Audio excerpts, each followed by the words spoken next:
Say, you all right with that? I'm sorry, Judge, how is it that did person? Is the defendant, so did the defendant, is the defendant guilty of murder in the first degree as charged, and did the defendant actually and personally kill Nilexia Alexander? As one of the interrogatories. That's fine. All right, that's what it'll be. Bring the jury in. The findings after guilty, correct, Judge? Yes. Okay. Yes. I'll add that to all the lessons. Okay.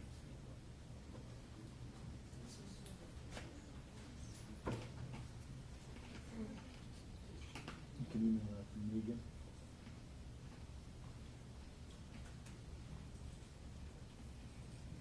All rise for the jurors.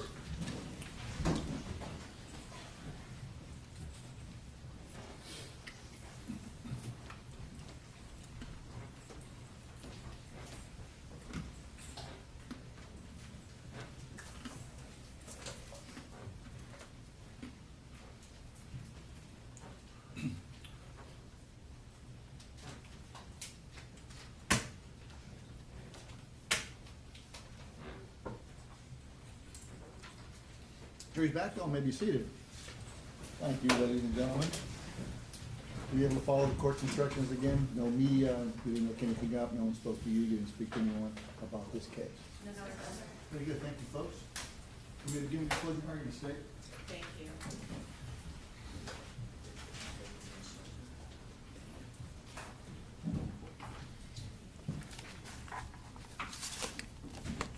Judge, sorry, can we approach Judge?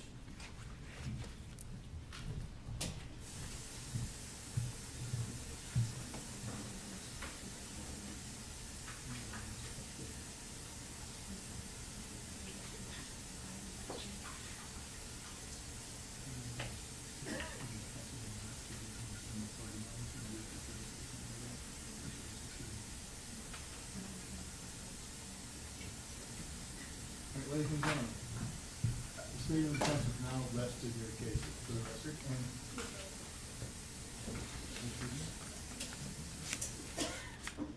the state of defense has now rested their cases, and they are about to begin their closing arguments. Remember, what the attorneys say is not evidence, but you should listen closely to their arguments and rely on your own recollections of the facts and evidence during the case. Move it. Thank you. May it please the court? Yes. Counsel? Members of the jury. On June the 6th of 2022, Nilexia Alexander was a runaway. She ran away from home. She made some bad decisions. She was out and about at 2:52 a.m. And you have the video footage. She's out there casually, she's on her phone. The defendant, Ronnie Walker, comes right by, drives around. Nilexia Alexander gets into the defendant's vehicle at 2:52 to 2:53 a.m. And that is the last time that we ever see Nilexia Alexander alive. Why? Because on June the 6th of 2022, the defendant purposed in his heart that he was going to find Nilexia Alexander. He was going to drive around to find that girl, pick her up, drive her to a remote location, and kill her. Which means, members of the jury, that he had to get his car ready, that he had to make sure that he had a gun, that he had to have chosen the location. And members of the jury, he even chose his passenger. You know, gullible Robert Creed, sick Robert Creed, can't read Robert Creed, childhood friend Robert Creed. That's the person he chose to be with him, members of the jury. He picked her up at 2:52. And by 3:08, Nilexia Alexander was dead, shot in the head multiple times and left to die in a remote parking lot. That's exactly what happened. The vehicle belonged to the defendant. The blood in the car, mixture, Nilexia Alexander and Ronnie Walker. The phone that is tracking with Nilexia Alexander's phone, the defendant's wifey, remember? Remember the document where we showed you the download from the defendant's new phone? How does he refer to Erica's suite? Wifey.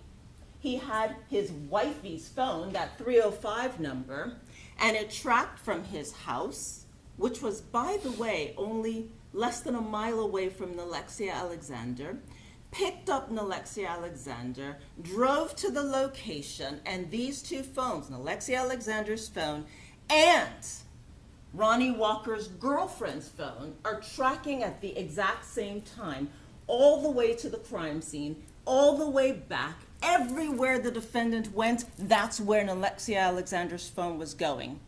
And you know what, members of the jury? The next day, later on that day, at about 3:20 p.m., the defendant drives to Tampa General Hospital. Obviously, he doesn't know that Nilexia Alexander's phone is still in his vehicle.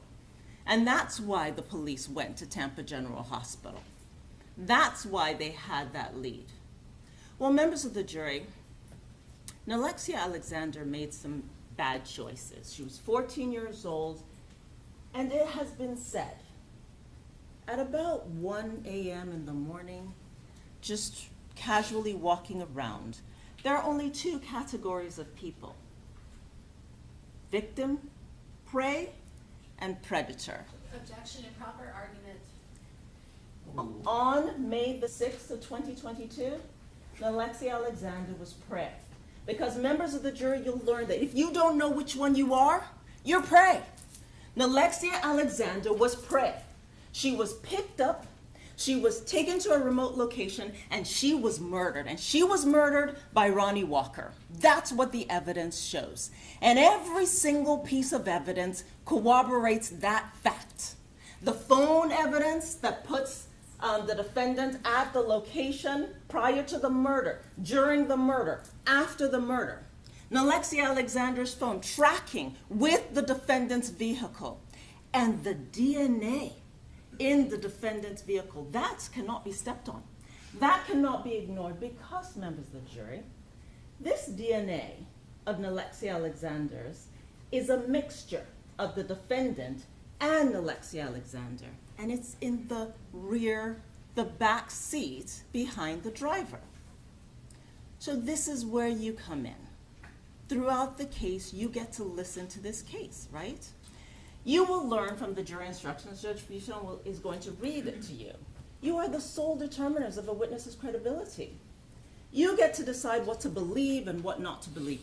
You can listen to a particular person's testimony. You can disregard everything that witness says or some of what the witness says. That's the type of power that you have.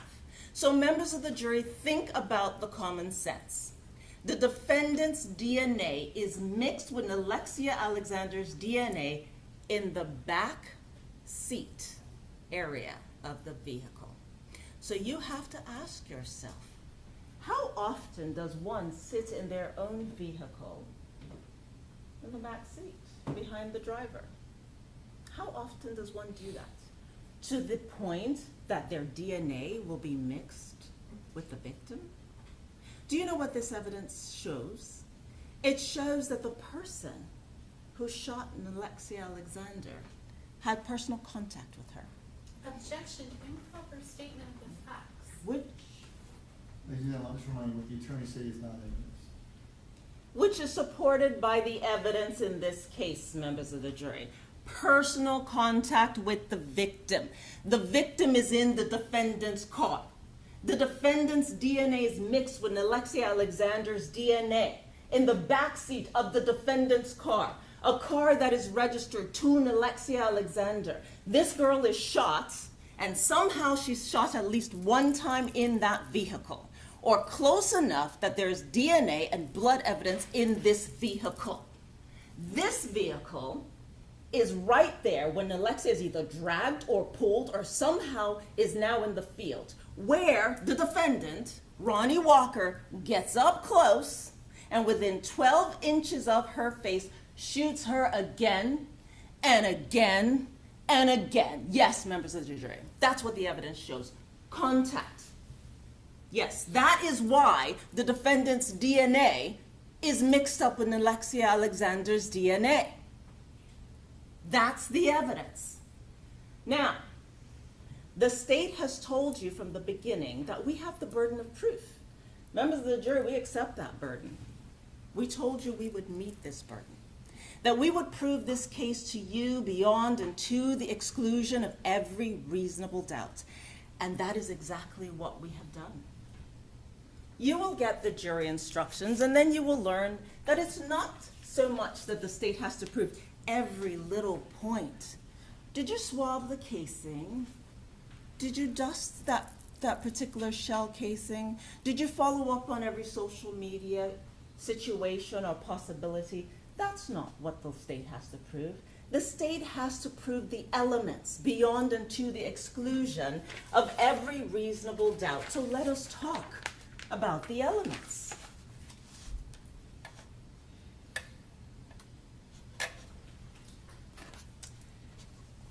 To prove the crime of first-degree premeditated murder, the state must prove the following three elements beyond a reasonable doubt.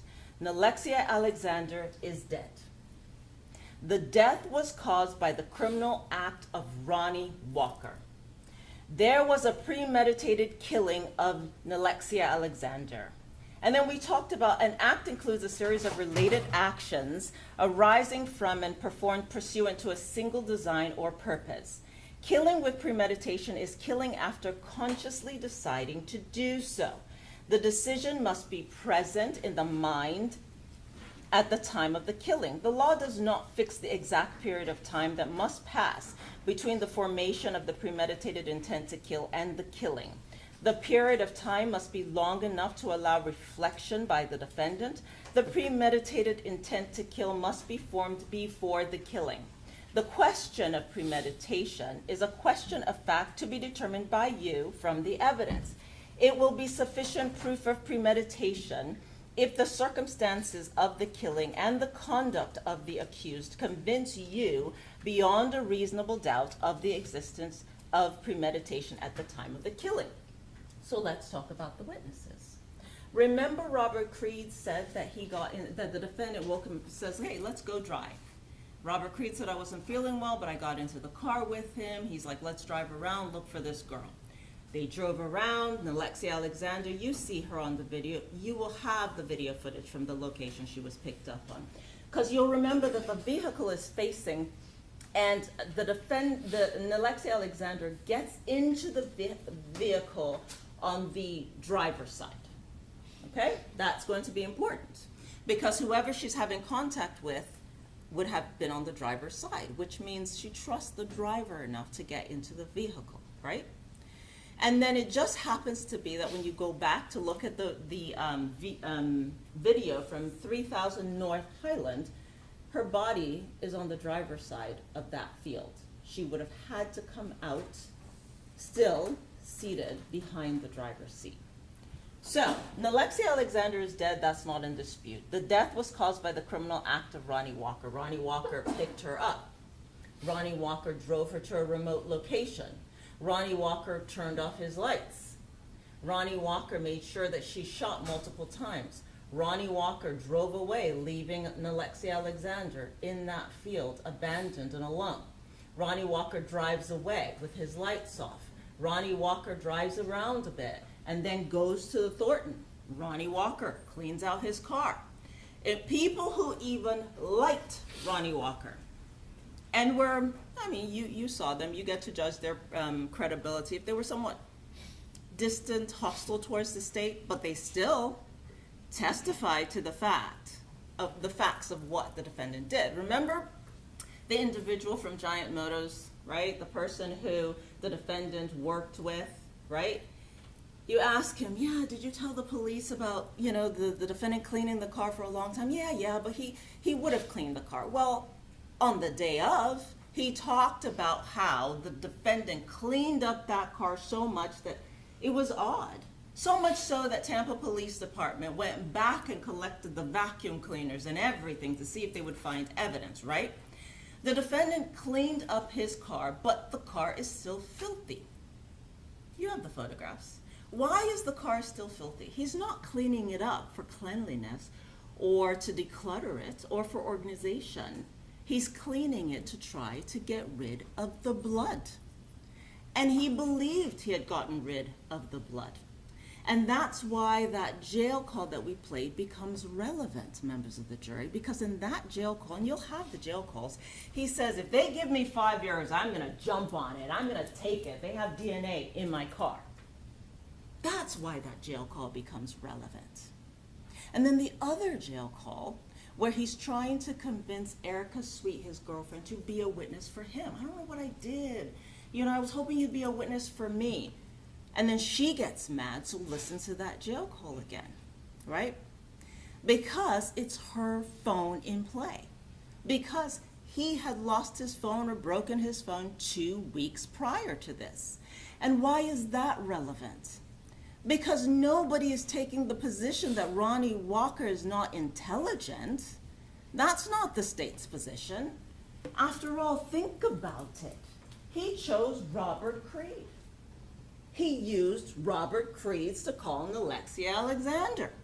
Robert Creed is staying with him, and for the 2-week period in time in which Ronnie Walker doesn't have his phone, that's when his phone, Robert Creed's phone, is calling Nilexia Alexander. And then we ask Robert Creed, do you think it's odd that your phone is calling Nilexia Alexander? Yes, I think it's odd. I do think it's odd. Well, why didn't you say that this individual had access to your phone? You didn't ask me, so I didn't say.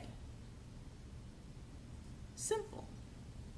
This is not an insult to Robert Creed, it's that he's simple. He cannot read, he cannot write, he's semi-homeless, this is his childhood friend, and never would he have thought that his friend would put him in this situation, and yet here he is, right? He's in that car. The defendant is using his phone right up until, in that 2-week period, and then what happens, right? What happens? He shoots Nilexia Alexander right there in front of Robert Creed and then turns to him and says, you better not say anything, because I will kill you. And then you have Robert Creed, homeless, no car, no driver's license. Where is he going to go? Where is he going to go that his childhood friend cannot find him? This is not about someone else's view of their life. It is Robert Creed's viewpoint. He knows that this guy knows him well. And for that reason, Robert Creed lied for Ronnie Walker. And because he lied, he is facing 30 years in prison. That's the fact. He lied in a capital offense, and now he's charged with accessory after the fact. Now, members of the jury, this is not going to be about whether you like the way the investigation was done, whether you like the witnesses in this case, because it's not about that. The witnesses we have, they came from the defendant, right? We have Erica Sweet because that was his girlfriend, right? That's why we have her. That's why we had to call her. Were you using your phone? Were you in that car? Were you driving around on May the 6th? Did you have a passcode on your phone? She says yes. Who had access to that passcode? Ronnie Walker. Were you living with Robert Creed? Did you give him access? No. The person who had access to my phone, according to Erica Sweet, is herself and her boyfriend, and she was wifey, right? Remember that? Wifey. Those are the two people who had access to that phone. And that phone is tracking from her home to the crime scene where Nilexia Alexander's body is found, to Thornton's, ultimately back to Erica Sweet's home. That's how the phone tracks. So who are the witnesses we have? We have Erica Sweet, and while she cares about Ronnie Walker, she still says the only other person who would have had full access to that phone is Ronnie Walker.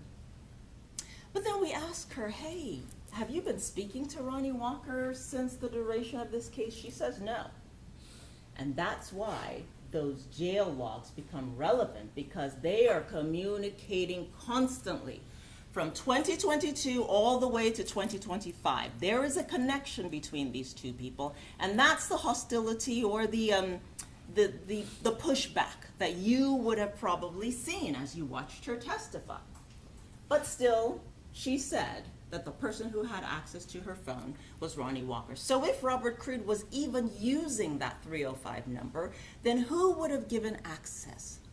Ronnie Walker. And why would he give access to Robert Creed? Why? Because you have to be discerning, you know. You're the sole determiners of a witness's credibility. You get to judge this evidence. You get to judge the witnesses. You get to understand and seek the processes and understand what was happening that day. Because you also hear from David White, and when the defendant is confronted on May the 13th of 2022, when law enforcement come in contact with him and say, your car was used in a murder, they ask you, who is it that you are with at Tampa General Hospital, right, at about 3:20 p.m. on May the 6th? And who does he say? Day, David White. He doesn't say Robert Creed. He says David White. Why is he lying? Why would he say that? We know it was Robert Creed. Okay. When the defendant is asked, what is your girlfriend's name? He doesn't say Erica Sweet. He says Erica Hudson. He doesn't know Erica Hudson is going to just wander by, show up at Giant Motors, talk to law enforcement. He didn't see that coming. So before she showed up, he gave a name of Erica Hudson. And that's why I asked Erica, did you ever go by the name Erica Hudson? She said never. Why did the defendant choose to lie about that? Why did the defendant say he was with David White when he was with Robert Creed? Why? Why did the defendant tell Robert Creed that he would kill him if he tells on him? Consciousness of guilt. Why did the defendant say in his jail call that he would take 5 years? Consciousness of guilt. Why is that important? Who takes 5 years for the murder of a 14-year-old? Who does that? Except you're guilty. So those are the elements that the state has proven beyond and to the exclusion of every reasonable doubt. You will get the lessers, which is murder in the second degree and manslaughter. But as it pertains to count 2, there's a tampering with physical evidence, and here are the elements. To prove the crime of tampering with physical evidence, the state must prove the following 2 elements beyond a reasonable doubt. Ronnie Walker knew that a criminal trial, proceeding, or investigation by a duly constituted prosecuting authority, law enforcement agency, grand jury, or legislative committee was pending or was about to be instituted, and Ronnie Walker destroyed, concealed, or removed any record, document, or other item with the purpose to impair his ability in such proceedings or investigations. If you find the defendant guilty of tampering, you must further determine whether the state has proven beyond a reasonable doubt that the tampering related to the criminal trial, proceedings, or investigation related to a capital felony. The court instructs you that murder in the first degree is a capital felony. So why is this relevant? Because you heard from Stanley Wilson, remember? He said that he was, so we concede Stanley Wilson is a multiple-time convicted felon, and his felonies pertain to insurance fraud and acting as a bondsman, and it's two. Objection, that's not evidence of improper argument. Sustained. To that end, the defendant made contact with Stanley Wilson and talked to him about his case, right? And during that conversation, the defendant, of course, says, you know, it's Robert Creed that committed the crime. Then he says, actually, let me just tell the truth. I, Ronnie Walker, I'm the one who committed the crime. And Stanley Wilson's like, why? He believed that Nilexia Alexander had given him an STD. Why is that relevant? because you don't have to like Stanley Wilson. You don't have to like any of the witnesses in this case. But what you must do is be discerning. It just happens to be that there was no evidence whatsoever that Stanley Wilson and Robert Creed knew each other or had any contact. And yet, Robert Creed said to you that the defendant turned to Nilexia and says, "Are you having sex?" She says no, and he shoots her.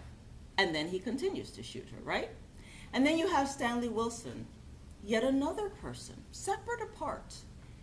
And he says that the defendant said that Nilexia Alexander had given him an STD. But Stanley Wilson told you more than that Erica Sweet and Nilexia Alexander knew each other. There was conflict between them, okay?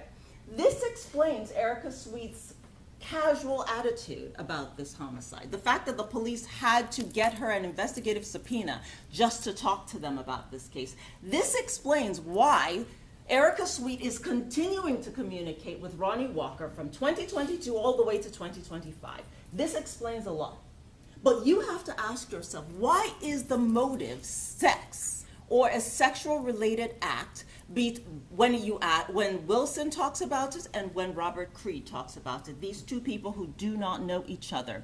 It is there that you judge the credibility of the evidence. It is there that you look at the credibility of this evidence. Because, members of the jury, today, here and now, this is not that place where you judge the victim. This is not the place where you say, I remember what I was like, or where anybody gets to say that they remember what they were like when they were 14. That's not what this is about. This is about what the evidence showed. And the evidence shows, whether it's from Stanley Wilson or Robert Creed, that the motive for this murder is that the defendant, Ronnie Walker, is having some kind of sexual act or having performed some kind of sexual act with Nilexia Alexander, and it's to that reason that he believes that he might have gotten an STD from her, and it's based on that and the conflict with Erica Sweet that he decided to kill her. Coincidence? He would have to be the unluckiest man in the world for Stanley Wilson and Robert Creed to both have the same murder, having no connection with one another in this case.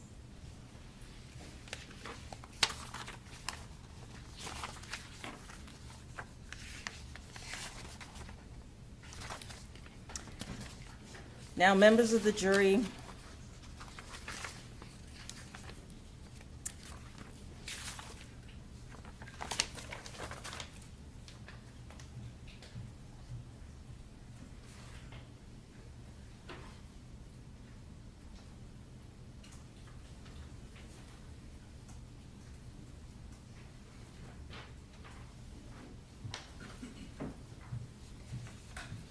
you will get this instruction on the principal theory. And it reads, if the defendant helped another person or persons commit or attempt to commit a crime, the defendant is a principal and must be treated as if he had done all the things the other person or persons did, if the state proved beyond a reasonable doubt, 1, that the defendant intended the crime to occur, and the defendant did some act or said something that was intended to and that did incite, cause, encourage, assist, or advise the other person or persons to actually commit or attempt to commit the crime.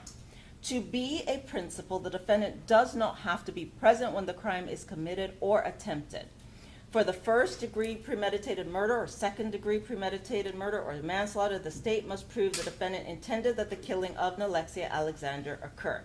It is not necessary for a principal to know every detail of how the first-degree premeditated murder or second-degree murder or manslaughter will be committed, as long as the principal intended the first-degree premeditated murder or second-degree or manslaughter to occur and did some act or said something that was intended to help and did help the first-degree premeditated murder or second-degree murder or manslaughter occur.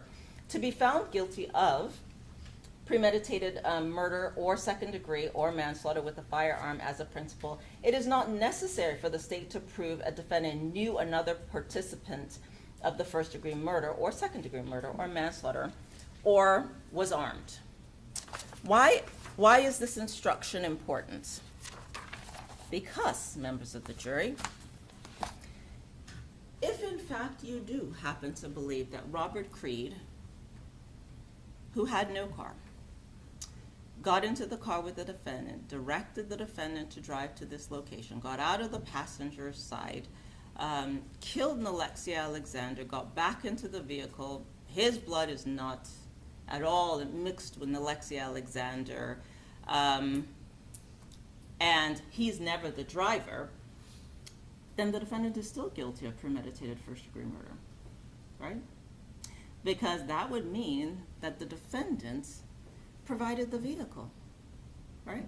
Drove around, picked up Nilexia Alexander, 14 years old, at 2:52 a.m., drove her to a remote location at a dead-end street, made a U-turn, turned around, waited for Robert Creed to get out of the vehicle, walk around the vehicle, shoot Nilexia Alexander at least once in the car, or close enough to the car to leave DNA, dragged her out, further out into the field, shot her again at least 4 times, right, total, then walked casually around to the front passenger seat, got back into the vehicle where the defendant would have had to wait as the driver, right? And then turn his lights off during this incident, and then drive off, and then turn his lights on, right? That would mean that he assisted and helped the murder to occur. And let's not forget the cleaning of the car, because the only person that we have any evidence of cleaning the car is the defendant. And the fingerprint on the car cleaner and carpet cleaner is not Robert Creed's, it's the defendant's. And the place where people are saying he's cleaning the car is not where Robert Creed lived or worked, it's where the defendant worked, at the Giant Motors, right? And the phone that belonged to Nilexia Alexander is still tracking in the defendant's vehicle later on in the day at about 3:20 p.m. on May the 6th. So who got rid of the phone? Who had access to Nilexia Alexander's phone? Whose car was it? It wasn't Robert Creed. He didn't even have a driver's license. Which would mean that after the fact, the defendant would have gotten rid of Nilexia Alexander's phone. And why? Why are there only 4 casings in this case when we have 6 shots? Remember, members of the jury, you heard from the firearms expert, all the casings were shot from one gun, which would mean that someone got rid of 2 casings. Someone got rid of the firearm. Someone got rid of Nilexia's phone. Who? None other than Ronnie Walker.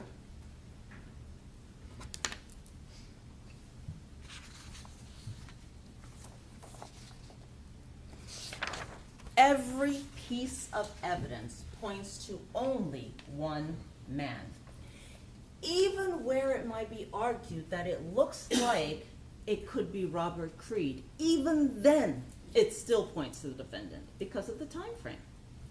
So let's consider this. Here are the records, Robert Creed's number to Nilexia Alexander. This is from April the 29th through May the 1st.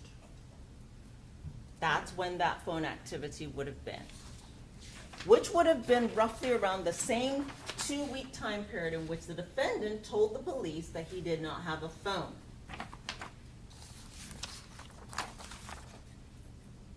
Then we have the defendant's new phone, right? May the 11th of 2022, welcome to Boost Mobile. That's the defendant's new phone number that he gave to the police on May the 13th, right? He now has a new phone, and it's after the date of the murder. Why is this phone record important? Because here's wifey, right? 305-910-9779. right? This is the person he's communicating with. That's that same number that is relevant to this case. Then you have Robert Creed. He doesn't have a driver's license. It's been revoked since 2009. And the address we have for him is in St. Petersburg, and if you can recall, it's in Pinellas County that he was ultimately arrested. Or the police went and interviewed him. Then we have these records, right?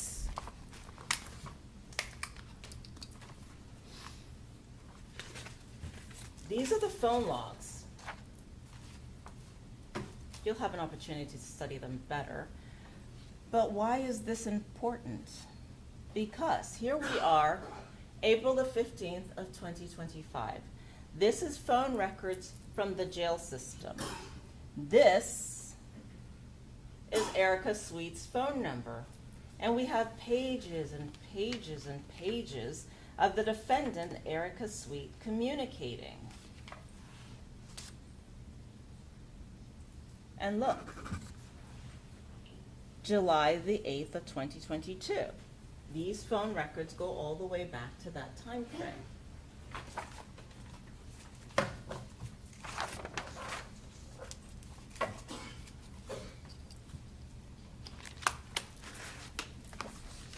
Contact information from the defendant's new phone that he got on May the 11th. Here's wifey. From the defendant's new phone, State Exhibit 30B5. Where did we get the name Day Day from? It's from the defendant's phone. Why is this name important? Because when the defendant was asked who he was with on May the 6th of 2022, later on in the day, he said Day Day, and that's David White. And while David White wasn't happy to be here,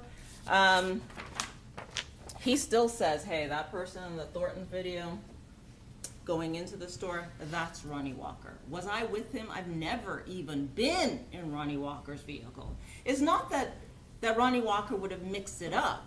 It's that he's saying he's never even been in Ronnie Walker's vehicle. And that's relevant because that's a childhood friend of Ronnie Walker and Robert Creed.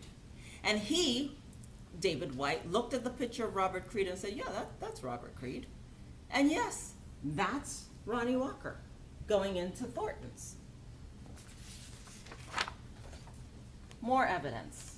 Here you have the defendant's vehicle. There's his name, and there's the vehicle.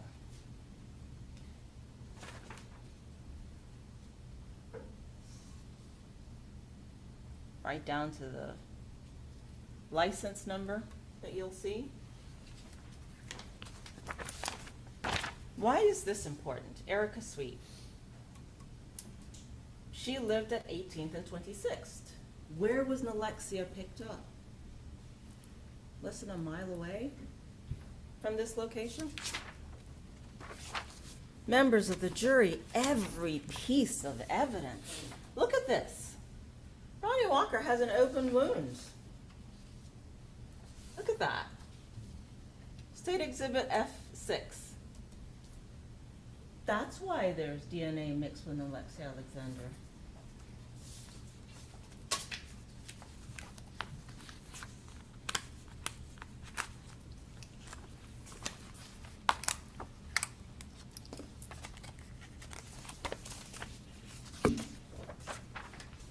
Side of the road that she's, when you look at the 3000 North Highland video, you'll see that the car is turned around. This is the side of the vehicle that would have been on the driver's side, members of the jury.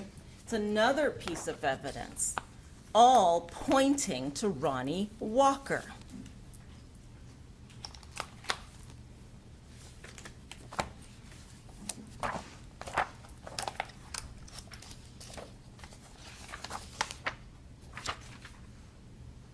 C-22.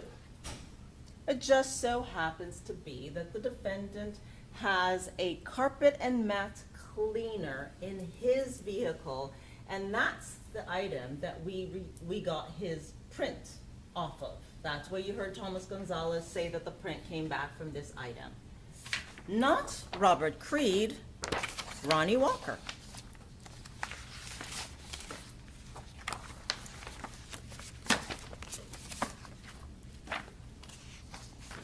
Now, C27, right here, you see this? This is where Nilexia's blood is mixed with the defendant's DNA. Why is this significant? How often does one even sit in the back seat of their vehicle, let alone DNA of the owner of the vehicle being mixed with Nilexia Alexander?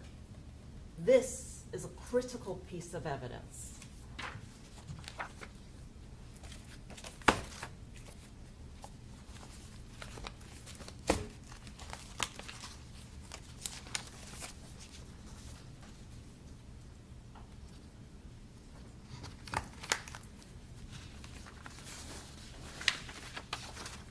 Distance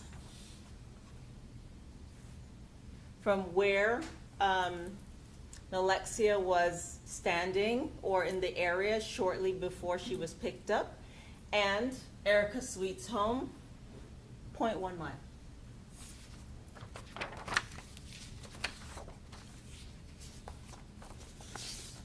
The defendant walking into Thornton's at about 3:30, shortly after the murder. Remember, he got out of the driver's seat. And what is significant about the difference? Ronnie Walker, he's dressed up in a winter jacket. A black winter jacket, members of the jury. On May the 6th of 2022, before he even started driving around to look for Nilexia Alexander, he's wearing a black winter jacket with a hat on. And in contrast,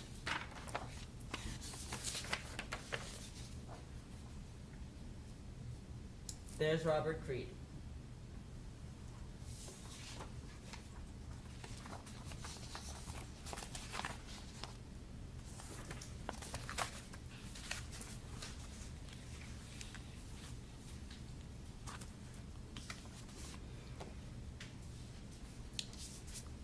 State Exhibit 34, and here's the defendant's print on that cleaning product that we spoke of.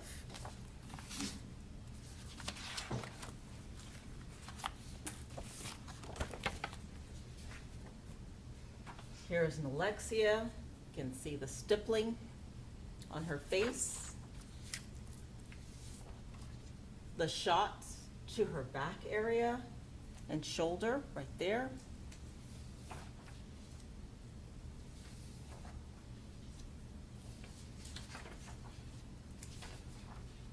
Shot to her head.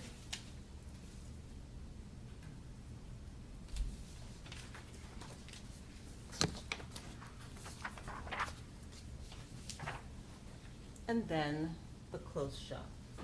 This would have been 12 inches barrel to skin.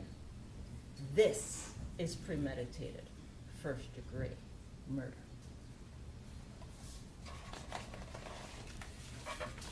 And this is a better view so that you can see the soot and the stippling.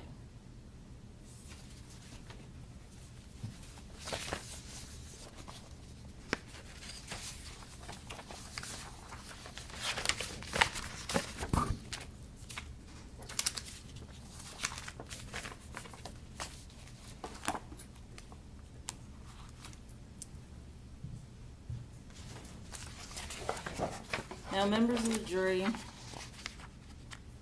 you'll have an opportunity to listen to the redacted post-Miranda statement in this case, and that's where the defendant acknowledges that he didn't have a phone 2 weeks before. You'll get to listen to the defendant's 911 jail call where he talks about his willingness, and he kind of laughs about how he would take 5 years. They found DNA in his car. You'll get an opportunity to really take the time and look through all the video footage and see that the defendant's car is tracking exactly in the same direction as the victim's car in this particular case. You'll also have an opportunity to listen to the way the shots are fired. You will then note that there's one shot, pause, pause, pause, time, then more shots.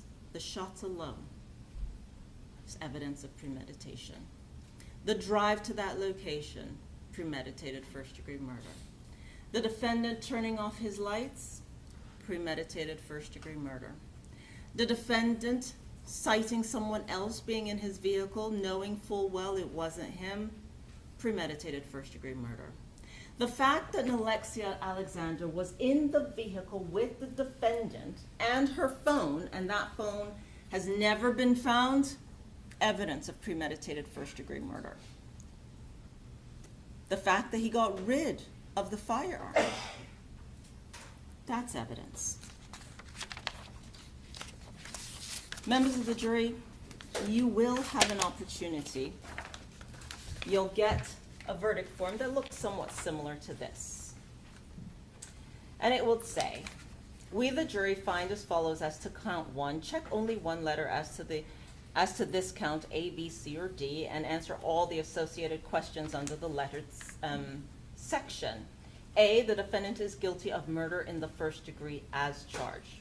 It is the state's position that this has been proven beyond and to the exclusion of every reasonable doubt. Did the defendant personally carry, use, threaten, or attempt to use a firearm? Yes, he did, members of the jury. Yes, he did. Yes, he did. And did he actually possess the firearm? Yes. Did he discharge the firearm? Yes. Did the discharge cause the death of Nilexia Alexander? Yes. Did the defendant personally commit the murder in the second degree and manslaughter? Yes. They are lesser included offenses. But remember, the law requires you to come back with the highest offense proven. So the only correct verdict based on the evidence in this case is guilty as charged. Guilty of murder in the first degree, A, and he did possess the vehicle, the firearm. He did discharge it, and he did cause the death of Nilexia Alexander. And then moving on to count 2. We, the jury, find as follows as to count 2. The defendant is guilty of tampering with physical evidence as charged. And that should be your answer. The tampering was related to a criminal trial, proceeding, or investigation of a capital felony. Yes, it was.